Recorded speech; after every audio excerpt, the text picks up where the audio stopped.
हम लोग ने India foreign trade after independence start कर दिया था। वॉल्यूम ऑफ ट्रेड मैंने आपको बता दिया था। इतना ड्रास्टिक चेंज क्यों आया in between 7th and 8th plan, ये बता दिया था। क्योंकि यहां पे आ गई थी हमारी न्यू इकोनॉमिक पॉलिसी 1991, जिसको आप आईपीआर 1991 भी बोल सकते हैं। चलिए, सो ये सब हम पढ़ चुके थे बच्चों। Composition of India foreign trade we were to start with, yes और नो? ये वाले पॉइंट्स लिख लिए थे सारे।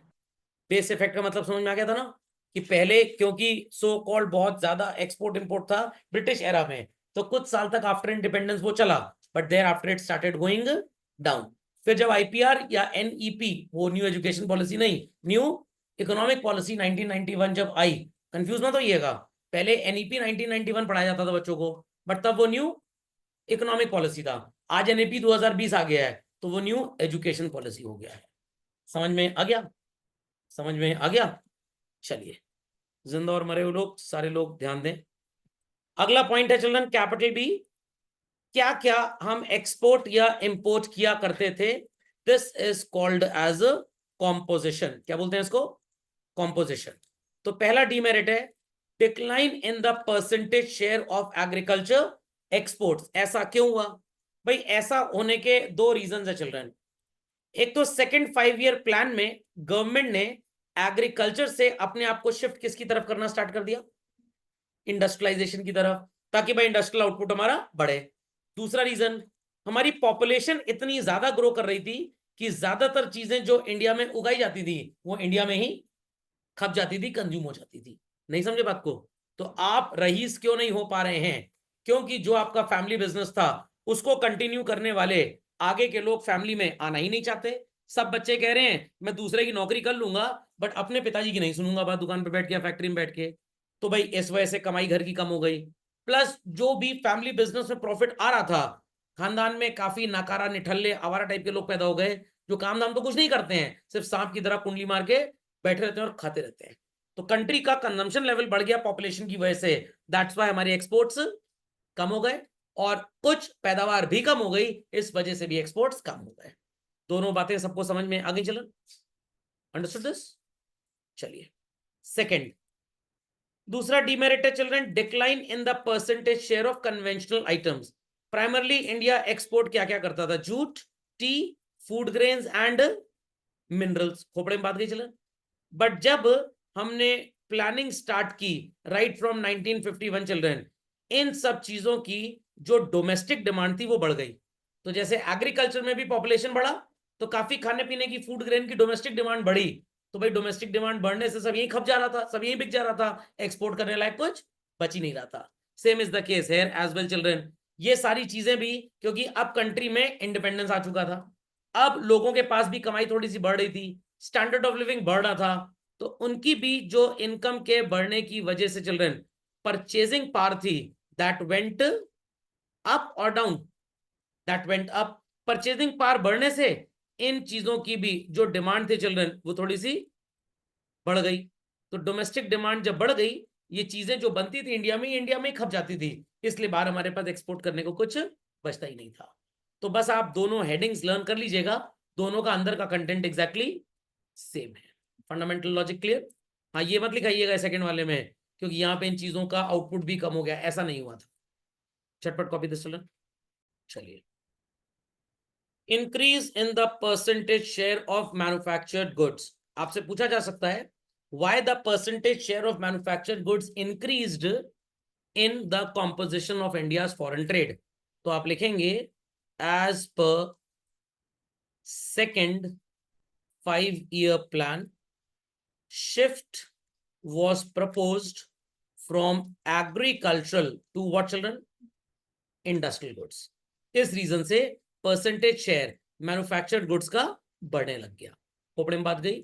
और इसमें आता क्या क्या था भाई? Precious metals were there, machinery was there and vehicles were there children. खोपड़े में बात गई, खोपड़े में बात गई। यहां तक इसको कॉपी कर लिया। अभी डायग्राम में ये सब ना बना देना, एग्जाम में सर ये सब बना के आना पड़ेगा। सोना जेवरात, ये वो 200 रुपए वाली ज्वेलरी होती है। तो सबको ये बातें समझ में आ गई? Next, direction of India foreign trade. ये कोई बहुत बड़ी चीज नहीं है, 1951 के पहले तक सारा का सारा फॉरेन ट्रेड जो होता था चिल्ड्रन, उसमें maximum was directed from and towards what, Britain. ज्यादातर चीजें रॉ मटेरियल एक्सपोर्ट होता था ब्रिटेन, और वहां से फिनिश गुड्स बन के इंडिया ही आते थे। बट उसके बाद थोड़े से चेंजेस आ गए चिल्ड्रन। तो अगर आपसे पूछा जाए इंडिपेंडेंस के पहले डायरेक्शन ऑफ ट्रेड क्या था, तो जवाब सिर्फ एक होगा, दैट इज ब्रिटेन बेसिकली।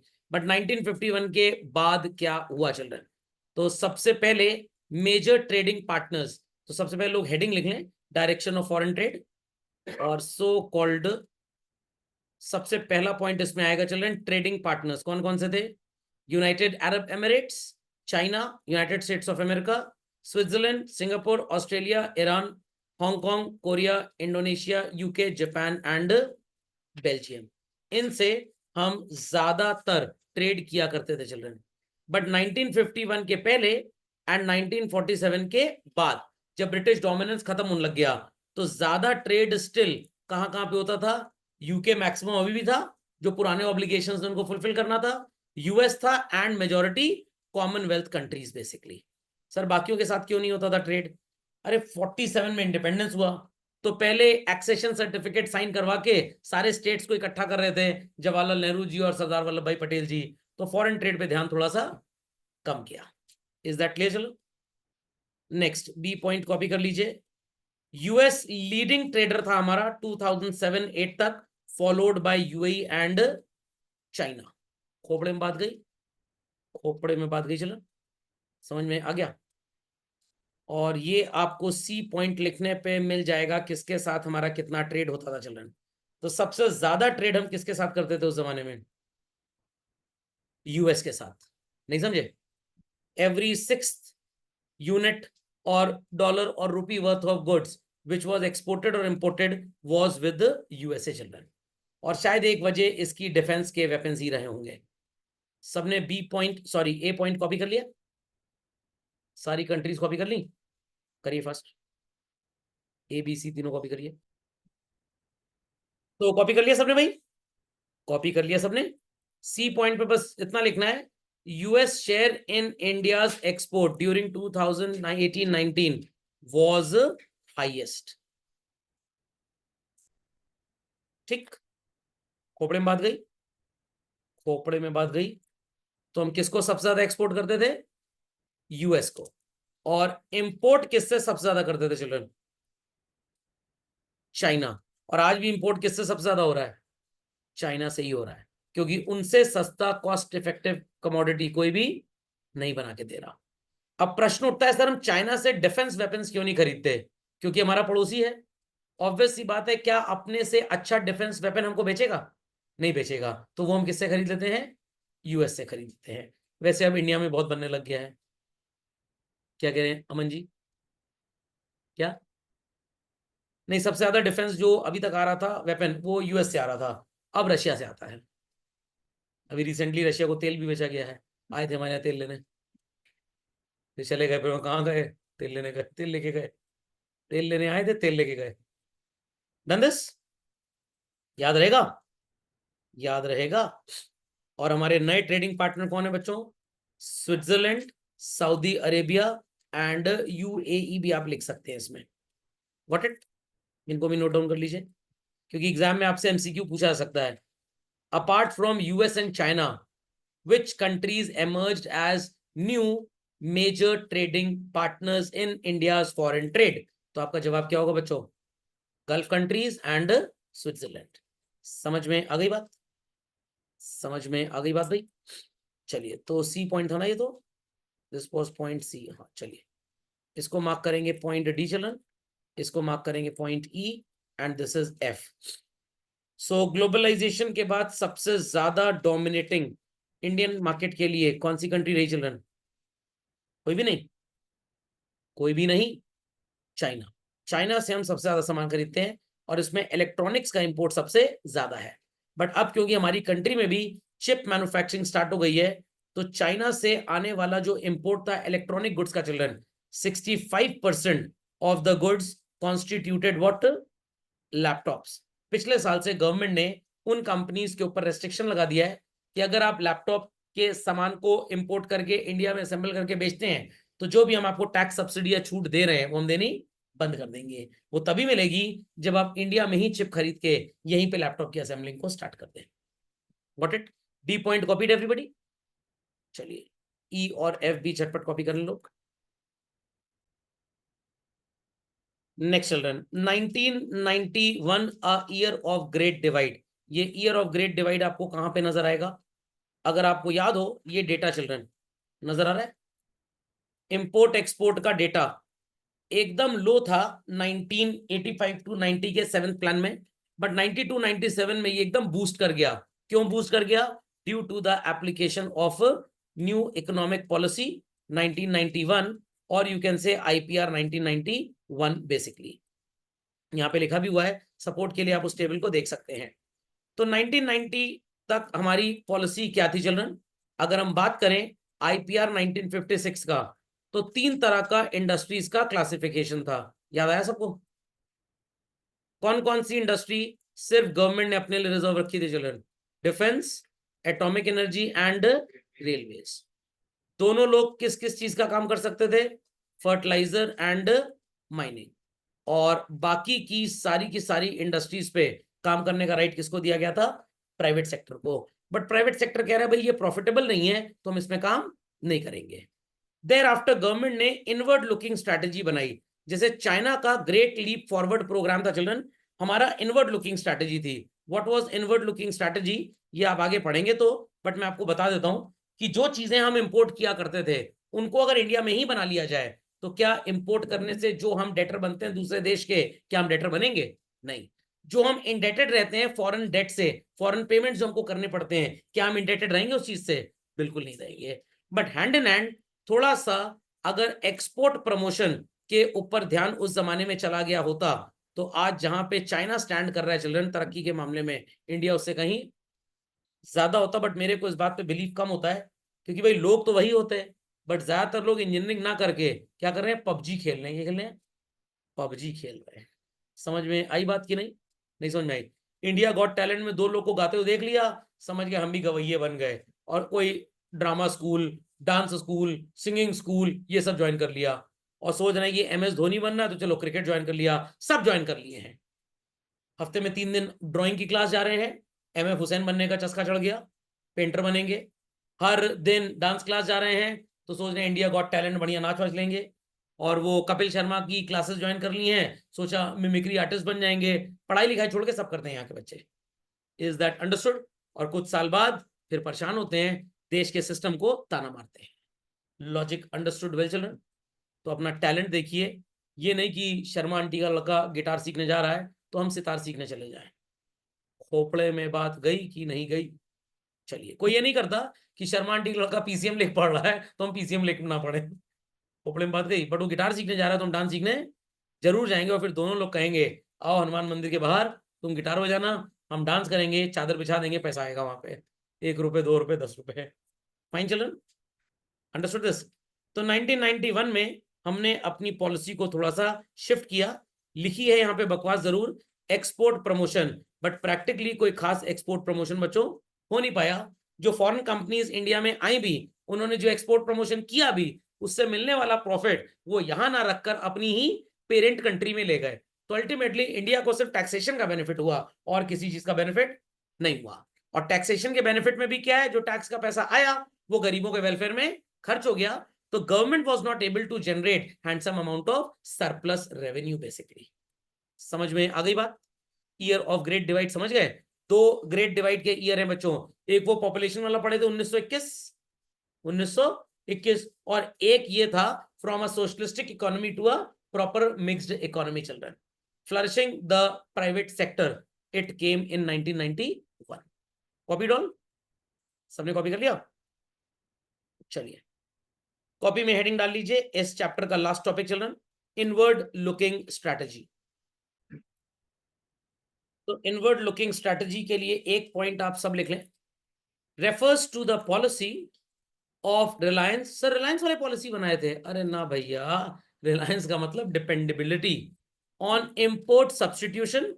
ऐसे गुड्स जो हम इंपोर्ट करते थे इन लार्ज क्वांटिटी, हम उसको इंपोर्ट करने की बजाय अपने ही देश में मैन्युफैक्चर करें और भी चीजें मैन्युफैक्चर करें ताकि हम उसको बाहर एक्सपोर्ट भी कर पाए। तो दो चीजें हैं बच्चों, import substitution and what, export promotion. खोपड़े में बात गई। तो डोमेस्टिक इंडस्ट्री को प्रोटेक्ट करने की बात की गई और इसके लिए हमने दो काम किए बच्चों। हमने टैरिफ, जिसको टैक्स बोलते हैं, वो ड्रास्टिकली इंक्रीज कर दिया। बट जो बिजनेसमैन इन बातों को नहीं माने, देयर आफ्टर हमने क्या फिक्स कर दिया, कोटा, कि एक पर्टिकुलर इंपोर्ट लाइसेंस पे एक पर्टिकुलर अमाउंट तक के ही गुड, 100 करोड़ 200 करोड़ का ही आप इंपोर्ट कर सकते हैं, इससे ज्यादा इंपोर्ट नहीं कर सकते। बट इंडिया के लोग बड़े चतुर थे। मान लीजिए कि 10 लोगों के पास इंपोर्ट लाइसेंस है, 6 लोग का कोटा पूरा हो गया, कितने बचे, 4। अब उन 4 लोगों के इंपोर्ट लाइसेंस पे हम अपनी चीजें मंगवा रहे हैं। But many a times government use to fix कि इस पर्टिकुलर टाइप की कमोडिटी को भी आप इतना ही इंपोर्ट कर पाएंगे, ज्यादा इंपोर्ट नहीं कर पाएंगे। तो बक्से में आते थे जूते और दिखाया जाता था कि एग्रीकल्चरल इंप्लीमेंट्स खरीदे जा रहे हैं। अब कोई हर बक्सा खोल के तो देखेगा नहीं, और जो खोल के देखेगा उसको हम गवर्नर साहब की चिट्ठी दिखा देंगे। गवर्नर साहब की चिट्ठी जानते हैं क्या होता है, नहीं जानते, क्या होती है, I promise to pay the bearer sum of rupees. खोपड़े में बात गई। और जब ये कोटा भी खत्म हो गया, उसके बाद स्टार्ट क्या हो गया, स्मगलिंग। क्या स्टार्ट हो गया, स्मगलिंग। समझ में आया कि नहीं आया, नहीं समझ आया। सर स्मगलिंग में भी गुड्स पकड़े जाते हैं, अडानी पोर्ट की आए दिन न्यूज आती है, तो भाई पकड़े जाते हैं। 100 रुपए का सामान आया, 10 का दिखा दिया पकड़ लिया, 90 का छोड़ दिया। तो 10 की न्यूज में लोग गुम गए, 90 का सामान जहां तक जाना था वहां चला गया। ऐसा भी होता है। तो ये सब चीजें सिर्फ किताबों में पढ़ने में अच्छी लगती हैं, रियलिटी में ऐसा कुछ भी नहीं होता है। चलिए मार्क करिए first point children. Import substitution का मीनिंग है यहाँ पे फर्स्ट पॉइंट में, अगेन सेम चिल्ड्रन। और क्यों ये किया ये जानना ज्यादा जरूरी था। तो आप कॉपी क्या करेंगे, इंपोर्ट सब्स्टिट्यूशन कॉपी करिए, is a strategy to save foreign exchange by putting a restriction on the volume of imports. जो खरीद रहे थे उसको खरीदो ना, हिंदुस्तान के अंदर ही बनाओ। दिवाली में वो लाइट आती है ना 50-60 रुपए की, बट इंडियन होती है तो 400 रुपए की होती है। और जो बाजार में 70 रुपए की बिकती है चिल्ड्रन, उसकी कॉस्ट पता है, चाइना से जब इंडिया आती है तो न्यू दिल्ली के डीलर को ये लैंड कितने में करती है, 28 रुपए में, और ये कितने में बेचता है, 70 रुपए में। तो इतना पैसा कमाते हैं। अरे वेस्टेज भी तो होती है भाई, आपने जितना सामान बनाया 25-30% तो खराब ही हो जाएगा। Is that clear. तो 28 रुपए में 7-8 रुपए तो डैमेज जोड़ लीजिए, कितने की पड़ गई, 35 रुपए की।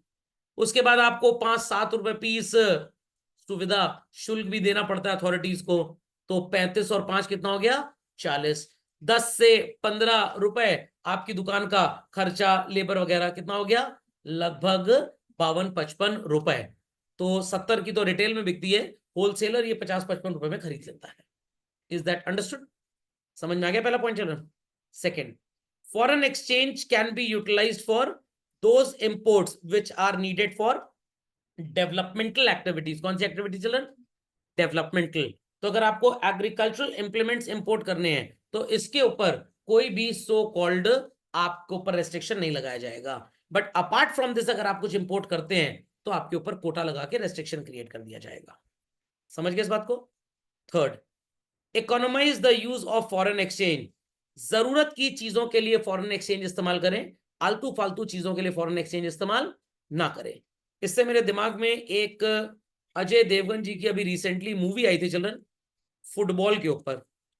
देखी थी बच्चों ने, देखी थी। बैल हैं लोग, बैल एकदम जाहिल गवार।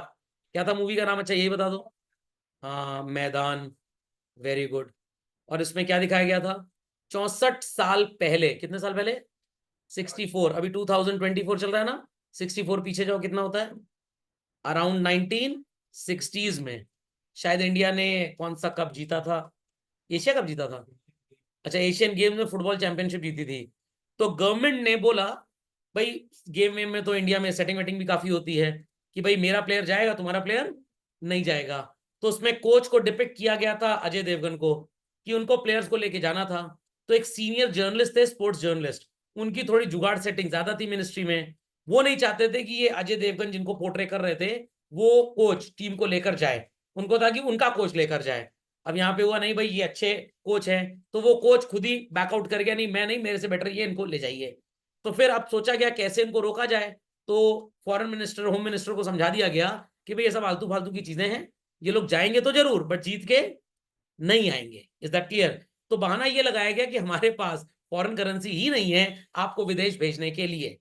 तो सर फॉरेन करेंसी नहीं है तो अपना रुपी ले जाके एक्सचेंज करते हैं। उस जमाने पे इन चीजों पे भी रेस्ट्रिक्शन था कि कितनी फॉरेन करेंसी यूएस हमको या दूसरी कंट्री हमको अपनी देगी, क्योंकि उन देशों को हमारे ऊपर भरोसा नहीं था। वो सोचते थे गरीब भिखारी हैं ये लोग, पता लगा हमसे हमारी करेंसी ले लिए और वहां पे बैंक बैंक में कहीं रखी और उसको दीमक लगी चढ़ गया, तो हमारा तो प्रिंट किया हुआ डॉलर खराब हो जाएगा। तो इस तरह से रेस्ट्रिक्शन क्रिएट किया गया। तो फुटबॉल में कितने प्लेयर्स खेलते हैं भाई? 11-15? 11। वो चाहते थे 16-17 प्लेयर को ले जाएं, 20 प्लेयर को ले जाएं, बट बोला गया कि नहीं इतना पैसा हमारे पास नहीं है, तो भाई उतने ही प्लेयर को ले जाया जाए जितने खेलेंगे। तो फिर जब वो मैच जीत गए तो फिर वाहवाही हो गई। तो ये पॉइंट उससे लिंक करता है कैसे हम इकोनॉमाइज करें फॉरेन एक्सचेंज को। तो उस समय भी ऐसा होता था, जरूरी चीजों के लिए फॉरेन एक्सचेंज खर्च करें, हर चीज के लिए खर्च ना करें। बात समझ में आई बच्चों? बिल्कुल नहीं आई? समझ गए? बट अगर थोड़ी सी अकल लगाई होती और एक्सपोर्ट प्रमोशन कर दिया होता, मेरे को ही बोल दिया होता कि विदेशी बच्चों को ऑनलाइन पढ़ाइए उस जमाने में, तो एक्सपोर्ट बढ़ जाता। समझ में आ गई बात? तो बस यहीं पे थोड़ा सा हम कमजोर हो गए, और ये किसी की गलती नहीं है, ये उस समय के लीडर्स की ही गलती है। और उनकी भी ज्यादा गलती नहीं बोलेंगे, बेचारे इंटरनल म्यूटनी से local administration of the government से इतना परेशान थे कि इंटरनेशनल रिलेशंस पे या इंटरनेशनल बिजनेस पे वो ध्यान दे ही नहीं पाए। समझ में आ गया? समझ में आ गया बच्चों? एंड डोमेस्टिक इंडस्ट्री को प्रोटेक्ट करना था किस चीज से बच्चों? इंटरनेशनल कंपटीशन से। इसीलिए टिल 1956 दरवाजे एकदम बंद थे और फॉरेन पार्टिसिपेशन इंडिया में बिल्कुल भी अलाउड था ही नहीं। बट जब पता लग गया 8-15 सालों में, 8-10 सालों में, 1956 तक भी कहीं कुछ हुआ नहीं, थोड़ा सा प्राइवेटाइज किया, 56 से 91 में भी पता लग गया कि कुछ नहीं हो पा रहा है, तो भाई अब आखिरी चारा क्या बचता है? विदेशी मुद्रा को हिंदुस्तान में लाओ, हो सकता है तभी कुछ तरक्की हो जाए। और वही गर्म लोहे पे हथौड़ी मार दी और दिन दुगनी शाम चौगनी, रात में हेक्साकोर और भोर में ऑक्टाकोर तरक्की चालू हो गई देश की। समझ में आ गया? आप जिस कोल्ड ड्रिंक और पेप्सी को बाजार में खरीदते हैं, जब मैं 5वीं कक्षा में पढ़ता था 1991 में, तो हमारे घर पे कोको कोला का आना एक इंपोर्टेड प्रोडक्ट माना जाता था। सोचिए, जो चीज आपके लिए नेसेसिटी से भी गिरी हुई है, वो हमारे लिए लग्जरी से भी कहीं ऊपर हुआ करती थी। खोपड़े में बात गई। इंडिया में कोको कोला पीने के लोग पता है नियरेस्ट कहाँ जाते थे? गोरखपुर, वहां नौतनवा बॉर्डर है टुवर्ड्स नेपाल, तो वो नेपाल वाली साइड जाते थे, वहां पे आती थी कोल्ड ड्रिंक, और वहां पे जाते थे कोल्ड ड्रिंक पीने के लिए। मतलब कोको कोला पीना use to be a luxury. आज आईफोन रखना उतनी बड़ी लग्जरी नहीं है हिंदुस्तान में जितना उस समय कोको कोला पीना हुआ करता था। अगर आपके घर में कोको कोला आपने किसी को सर्व कर दी, तो समझ लीजिए पूरे खानदान को आलिया भट्ट एंड कंपनी मान लिया जाता था। समझ में आ गया? मतलब इतना देश गरीब था। बिल्कुल, बहुत गरीबी थी भाई, बहुत गरीबी। मैगी नूडल्स वगैरह तो आप समझ लीजिए कि रईसों के घर में ही था। आई रिमेम्बर हमारे घर में 1979 में चल रहे लैंडलाइन फोन लगा था, मोहल्ले में 2 या 3 घरों में बस लगा करता। किसी का फोन दूर से आता तो बोलते थे भाई 15 मिनट बाद कॉल करना, जरा उनको बुला के लाते हैं। ये था। केबल टीवी इंडिया में कब आया? 1992 में केबल टीवी।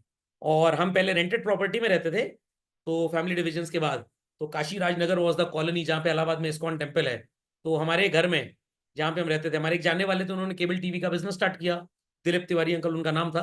तो हम क्योंकि उनकी जान पहचान के थे, तो उन्होंने हमें सबसे पहला कनेक्शन दिया था। शाम को 3 घंटे बस जी टीवी आता था, 7 to 10, सिर्फ 3 घंटे। और रेगुलरली भी उसके पहले दिल्ली दूरदर्शन जो 90s तक में आता था बच्चों, वेडनेसडे एंड फ्राइडे चित्रहार आता था। पता है चित्रहार क्या होता था? वो टॉप 10 सॉन्ग्स नहीं होते जैसे, वो आते थे। और सैटरडे को थोड़ी ठीक ठाक मूवी आती थी कलर्ड देखने लायक, और संडे को तो वो 2 कौड़ी की ब्लैक एंड व्हाइट मूवी आती थी। और लोगों के पास पैसे तो थे नहीं ब्लैक एंड व्हाइट मूवी के, मतलब कलर टीवी खरीदने के। 1985 में हमारी ज्वाइंट फैमिली में सोनी का एक टीवी आया था। जब पापा और हमारी फैमिली गए थे सो कॉल्ड हांगकांग बैंकॉक घूमने, वहां से लेके आए थे। उस समय 50,000 रुपए में टीवी और वो वीसीआर आता था, वीडियो कैसेट प्लेयर। और जिनके पास ब्लैक एंड व्हाइट टीवी घरों में होता था, वो आगे एक शीट लगाते थे कलर्ड। बच्चे कहीं सर कौन से जमाने की बात कर रहे हैं? 10-20 हजार साल पहले डायनासोर एज में चले गए क्या? डायनासोर एज भी सब एक्सपीरियंस किया हुआ है। रिमोट कंट्रोल तो टीवी में होता ही नहीं था। रिमोट कंट्रोल 90s के बाद जो टीवीज आए कलर टीवी, उसमें ब्लैक एंड व्हाइट टीवी में वो गोल गोल स्विच होता था और वो टूट जाता था तो लोग प्लास नहीं होता, उस प्लास से उसको घुमाया करते थे। टीवी वो शटर वाले बॉक्स में रखा करता था और मोहल्ले में 2-4 घरों में टीवी हुआ करता था। शाम को चित्र आ रहे तो पूरा मोहल्ला वहीं इकट्ठा हो जाता था। और आप सोचिए, आप इंडिविजुअली टैबलेट पे दुनिया जहान का कोई भी कंटेंट देख सकते हैं। इतना सो कॉल्ड कंट्रीज में डेवलपमेंट हो गया। क्या चलिए, रोया तो नहीं कोई कोई? सर बड़े गरीबी के दिन आपने देखे हैं। यस, बहुत गरीबी के दिन देखे हैं। मतलब एसी तो सुपर लग्जरी आज की तारीख में हमारे लिए। घर में लाइट तो 10-10 12-12 घंटे गोल रहती थी। इन्वर्टर तो सूंघा तक नहीं था किसी ने। 92 में हमारे घर में पहला इन्वर्टर आया था जिससे 2 पंखा और 1 ट्यूबलाइट जलते थे बस। आजकल तो इन्वर्टर से पूरा पूरा घर और एसी चल जाते हैं। तो इतनी पुअर टेक्नोलॉजी, इतना बैकवर्ड थे हम लोग। एक वो आता था कान में लगा लो ऑडियो कैसेट प्लेयर, इंपोर्टेड आया करता था पैनासोनिक का या सोनी का। वो भी लोग टांग के यहाँ साइड में सुबह जॉगिंग करते थे, समझाता था मोहल्ले कोई रईस आदमी है। और आज तो जमादार भी होगा, वो भी आईफोन 11 लेकर एयरपॉड्स लगा के 11,900 रुपए के अभी डिस्काउंट में मिल रहा है अमेजोन पे, खरीद के चलता है। तो जिन चीजों को आज आप मतलब अवेलेबल एवरीवेयर जानते हैं, शायद वो चीजें भी उस जमाने में लोग सपने में भी नहीं सोच सकते थे कि ऐसा भी होता होगा। 92 में जब लोगों के पास मोबाइल फोन आए, जितना बड़ा आज का मोबाइल फोन होता है उससे डबल साइज की बैटरी होती है। शायद मैं आपको दिखा पाऊं, जस्ट होल्ड ऑन चिल्ड्रन। ये बच्चों नजर आ रहा है, ये नोकिया 2112 मॉडल था। ये पीछे से टूटा नहीं है, इसकी बैटरी गायब है। और इसकी बैटरी पता है कितनी मोटी थी? ये जितना मोटा मोबाइल है इससे डबल मोटी इसकी बैटरी थी। और खींच के अगर मार दूं किसी को तो अटेम्प्ट टू मर्डर का क्या, मर्डर का केस नहीं लगेगा मेरे ऊपर, क्योंकि वेपन तो है नहीं, और मर्डर पक्का हो जाएगा। और यहाँ इसका एंटीना इतना लंबा सा हुआ करता था। और ये जगह है, खुल जाइए, इसके अंदर इसका सिम कार्ड लगा करता था। आ गया, खुलो भाई खुलो। ये इसके अंदर सिम कार्ड लगा करता था इसका। ये महंगा वाला मोबाइल था इसलिए इसमें यहाँ सिम कार्ड लगता था, नहीं तो सिम कार्ड का साइज ये होता था। यहाँ पे चिप होती थी, पूरा सिम यहाँ जाता था, पूरा बड़ा वाला सिम कार्ड। और आजकल तो माइक्रो और नैनो और ई सिम आ गया आज तो इस वाले फोन में तो ई सिम लगता है, सिम है ही नहीं। और इसमें इतना बड़ा सिम कार्ड था। और ये कॉलिंग का बटन है, पूरे ढेर सारे बटन है। और इस फोन से एसएमएस भी नहीं जाता था, एसएमएस कुछ दिन बाद जाना स्टार्ट हुआ। स्क्रीन का साइज देख लीजिए, आपकी जो स्मार्ट वॉच होती है ना 599 रुपए की, उसकी स्क्रीन से भी बड़ी होती थी। और इसकी स्क्रीन सिर्फ येलो कलर की होती थी या ग्रीन कलर की, मल्टी कलर स्क्रीन भी नहीं होती थी। और ये मोबाइल लोग ऐसे जेब में रखते थे ऊपर, थोड़ा एंटीना ऊपर करके। और ये हमारे परिवार का पहला मोबाइल फोन था। ऐसे 2 खरीदे गए थे, 2112 नोकिया इसका मॉडल है। ये 14,900 रुपए का एक मोबाइल था, 14,100 रुपए का। तो जिन्होंने शायद नहीं देखा वो ऑफलाइन क्लास में हाथ में लेकर इसको देख सकते हैं ये कैसा हुआ करता था। I use it as a paperweight nowadays. So, सो समझ में आ गया? समझ में आ गया? आपके घरों में भी होगा, आपके पापा का पहला मोबाइल यही रहा होगा चिल्ड्रन, शायद उन्होंने फेंक दिया होगा, मैंने एकदम आराम से रखा हुआ है। चलिए, done this. Fifth point, sorry fourth point copy कर लें झटपट फास्ट चिल्ड्रन। समझ गए सब लोग इंपोर्ट सब्स्टिट्यूशन? चलो चलिए, 2 कॉलम बना लीजिए बच्चों। इंपैक्ट क्या हुआ इनवर्ड लुकिंग स्ट्रैटेजी का? लेफ्ट कॉलम में आप हेडिंग लिखेंगे गुड इंपैक्ट, और राइट कॉलम में आप हेडिंग लिखेंगे what is called as bad impact. Be झटपट fast on this children, good impact and bad impact. सिर्फ हेडिंग्स लिखनी है आपको,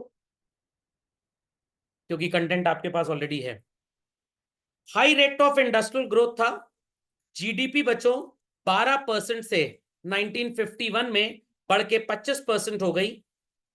सर ये क्या बोले जा रहे हैं आप? मैं एकदम सही बोल रहा हूं।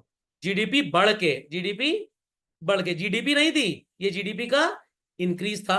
दैट इज एग्रीकल्चरल सेक्टर का नहीं, कंट्रीब्यूशन ऑफ इंडस्ट्रियल सेक्टर। तो इंडस्ट्रियल सेक्टर 1951 में पूरी कमाई में 12% की हिस्सेदारी रखता था। 1991 में इंडस्ट्रियल सेक्टर की हिस्सेदारी जस्ट डबल हो गई।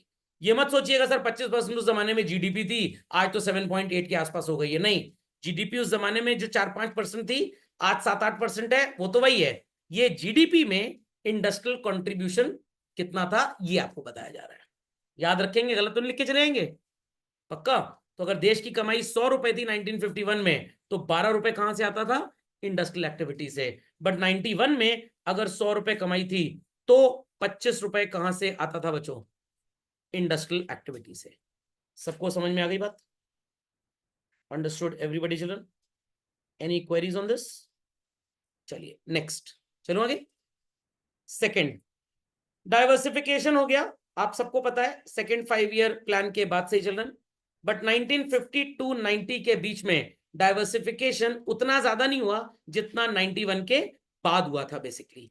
तो ज्यादातर diversification is found after 91 and not prior 1990 children.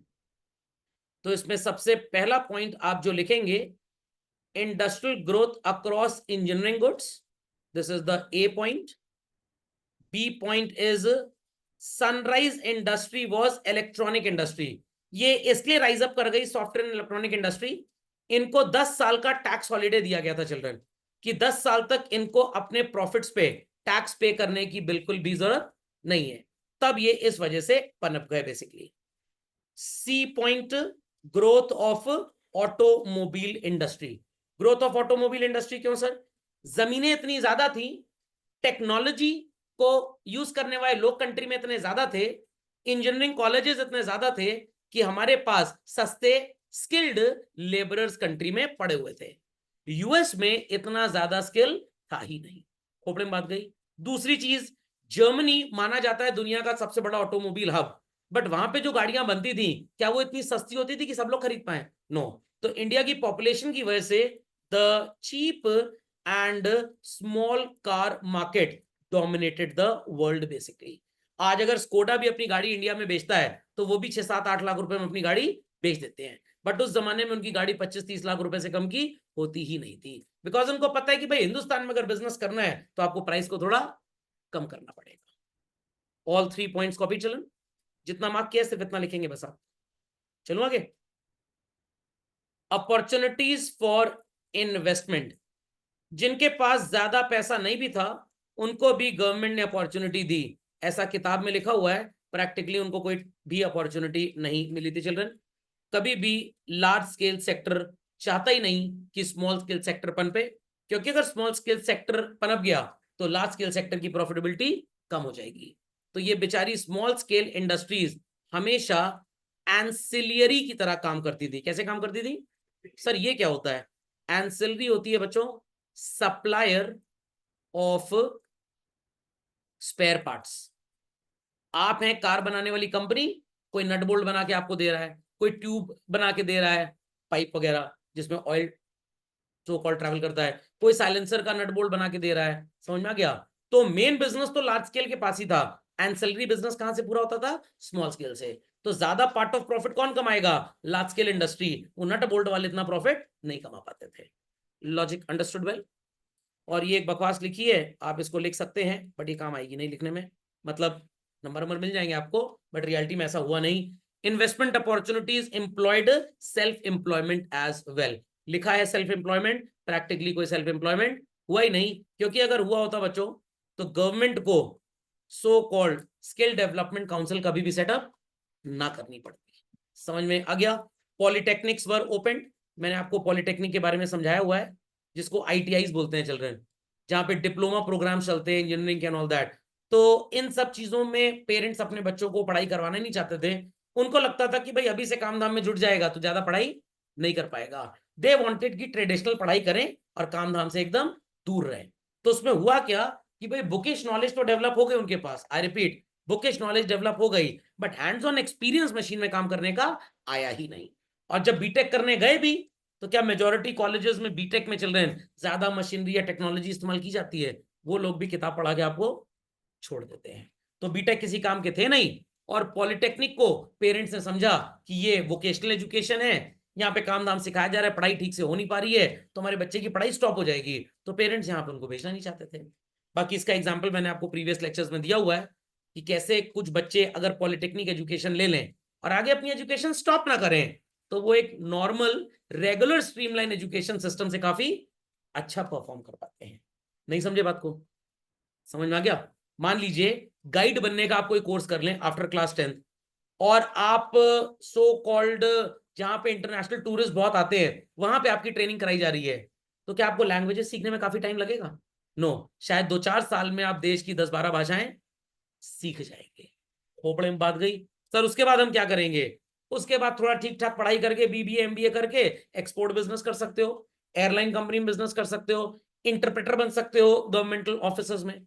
But in सब चीजों पे लोगों का ध्यान जाता ही नहीं है। उनको क्या बनना है? Engineer, doctor. इंजीनियर और डॉक्टर, डॉक्टर नहीं डॉक्टर। समझ में आ गया? डाकिया की तरह वो मल्टीविटामिन लिख रहे हैं बस। चलिए कॉपी कर लीजिए झटपट फास्ट, लिख लिया। बैड इंपैक्ट क्या क्या था मैंने आपको पहले ही बताया बच्चों। लार्ज स्केल इंडस्ट्री कभी नहीं चाहती थी कि स्मॉल स्केल इंडस्ट्री डेवलप हो, तो लोगों ने मोनोपोली क्रिएट करना स्टार्ट कर दिया। टेलीकम्युनिकेशन 1990 तक, डीओटी का नाम सुना है बच्चों? Department of telecom. छोटे शहरों में अब इनको बीएसएनएल कर दिया गया, और बड़े शहर में ये क्या है? एमटीएनएल, महानगर टेलीकॉम निगम लिमिटेड। और ये बीएसएनएल क्या है? भूल से ना लेना, भारत संचार निगम लिमिटेड। मोनोपोली इतनी भयंकर थी कि टेलीफोन कनेक्शन लगवाने के लिए मिनिमम आपको एमएलए या एमएलसी लेवल के पर्सन से सोर्स लगवानी पड़ती थी।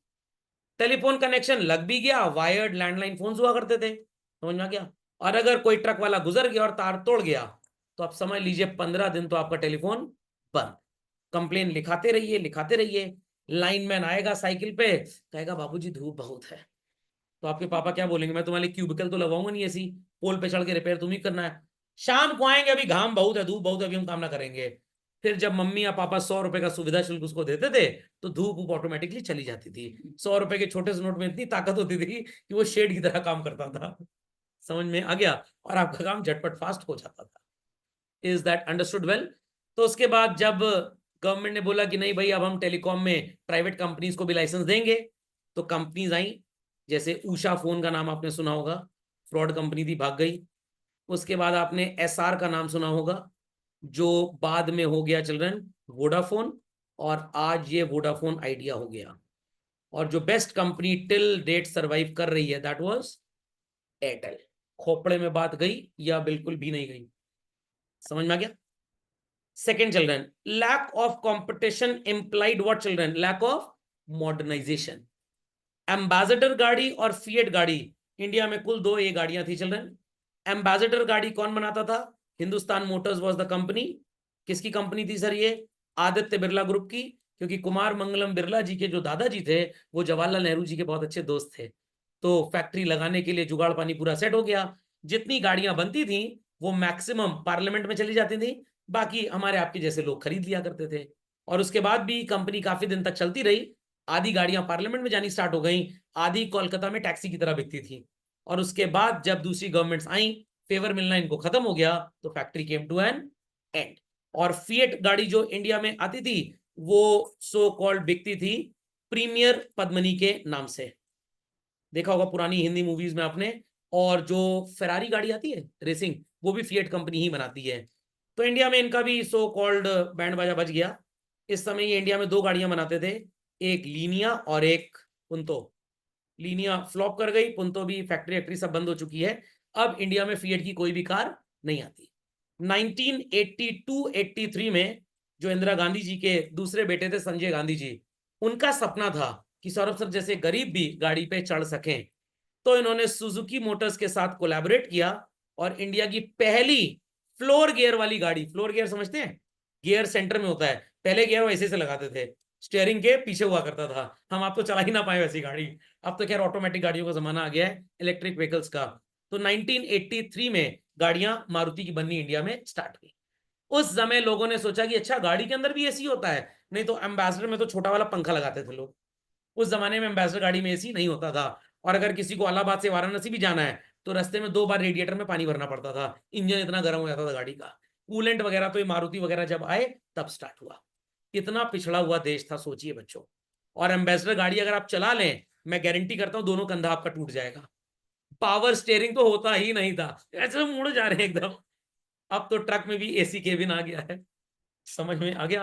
हंसी आ रही है ना आपको हमारी गरीबी पे? चिंता मत करिए, आपके पापा भी इसी गरीबी के शिकार हुए हैं। और जो आप इतनी रईसी में जी रहे हैं, ये उसी गरीबी का असर है बेसिकली।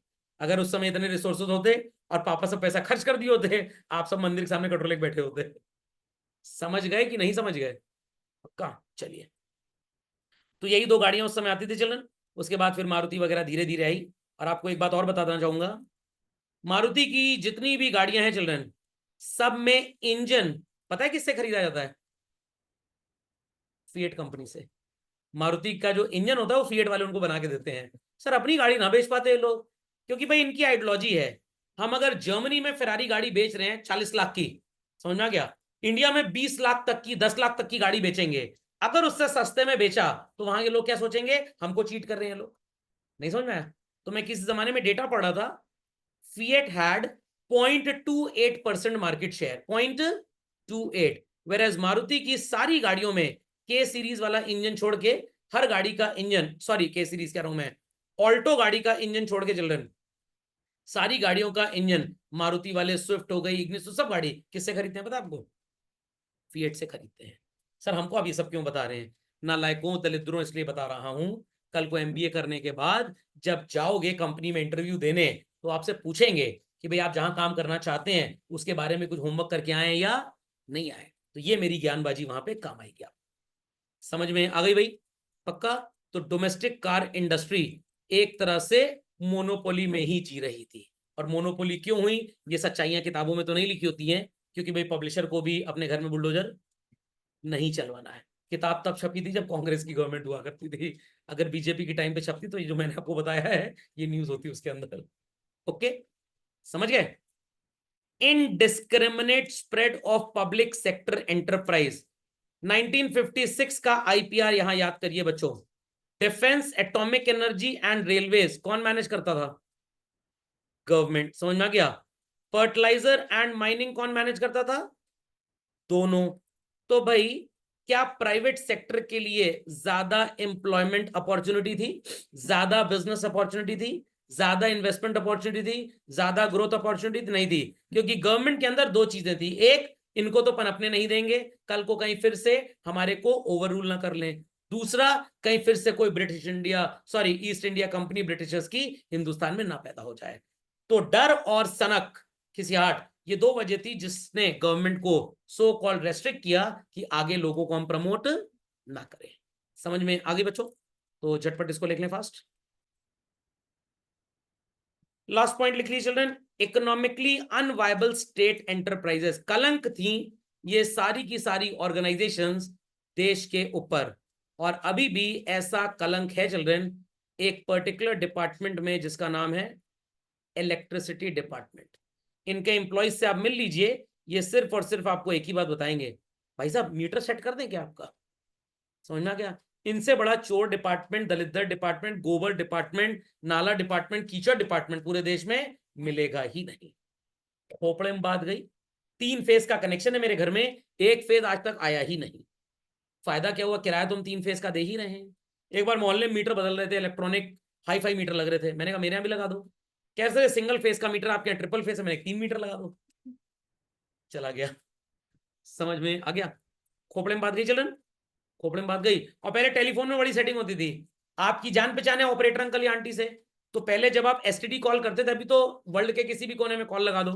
इंडिया में भी सैटेलाइट फोन्स बैंड है, नहीं तो मैं खरीद चुका था अभी तक। और वैसे सैटेलाइट फोन से तो आप कहीं पे भी कॉल लगा सकते हैं। समझ में आ गया? 1.5-2 लाख रुपए का फोन आता है और 25 से 30 हजार रुपए साल की कॉलिंग मेंबरशिप है उसकी। तो वो होते इतने बड़े बड़े फोन है, वो लुटेरे ओटीटी में लोगों ने देखे होंगे ना, सैटेलाइट फोन्स होते हैं वो सब। तो अब इंडिया में पहले क्या होता था, ये इलेक्ट्रॉनिक बिल टेलीफोन का नहीं आता था। आप बोलते थे भाई वो मौसी जी से मुंबई बात करनी है, जरा ट्रंक कॉल बुक करा दो, ट्रंक कॉल। तो एक जगह मौसी जी को फोन मिला जाता था, फिर आपको फोन मिला जाता था, और कॉन्फ्रेंसिंग में दोनों के तार जोड़ दिए जाते थे। घड़ी देखकर आंटी जी बैठती थी, मम्मी की तो आदत है, और जी क्या बना था, ऐसे फोन लेके बैठी, समझ ली क्या बना था, बस अब चालू। इंटरकॉम की तरह घर की मम्मियां फोन से बात करती हैं, लेक्चर का पार्ट रिकॉर्डिंग है, दिखा मत दीजिएगा उनको, ठीक है? इंटरकॉम की तरह इस्तेमाल करती थी। हमारे तो खुद मम्मी और चाची फोन पे लग जाएं तो दो सगी बहनें भी इतना बात नहीं करती जितनी जेठानी और देवरानी बात करती थी। 6-6 हजार का फोन का बिल आ जाए, एक महीने इनका बिल आए, फिर सेटिंग हो जाए, अब इधर ज्यादा आ रहा है, लेवरेज मेंटेन करना है, फाइनेंशियल मैनेजमेंट सीखी होती है लेडीज बाय बर्थ। अब तुम कॉल करो, चाचा और पापा परेशान, इतना बिल कैसे आता, हमें क्या पता। अब बोल भी कुछ नहीं सकते नारी शक्ति के प्रकोप के आगे। समझ में आ गया? तो उस समय सेटिंग हुआ करती थी। तो वो आंटी बोली 15 मिनट बात की है, 50 उनको दे देते आप, वहां कॉलिंग नोट है आपने बात सिर्फ 2 मिनट की है, तो आपका बिल हमेशा कम आता था। फिर इसका डिजिटलाइजेशन कर दिया गया, ऑटोमेटिक कॉलिंग हो गई, कंप्यूटर तो झूठ बोलेगा ही नहीं। और फिर खैर इंसान के ईमान से भी सस्ता कम्युनिकेशन हो गया हिंदुस्तान में, तो अब कोई बात ऐसी नहीं है। समझ में आ गई पुरानी बातें बच्चों? पक्का? तो बिजली घर वगैरह में ये सब आज भी चलता रहता है। तो इसी के साथ ये चैप्टर होता है समाप्त। चलो नेक्स्ट 1991 की पॉलिसी पढ़ लें, फिर आपको मेरे को नेशनल इनकम पढ़ाना थोड़ा सा इजी हो जाएगा। ठीक है, समझ में आ गया? बहुत बड़ा है नहीं, सिर्फ 3 चीजें हैं, और ये नोट्स मैं आपको दे चुका हूं शायद, LPG। ठीक है, चलिए दैट्स ऑल फॉर टुडे। चलिए।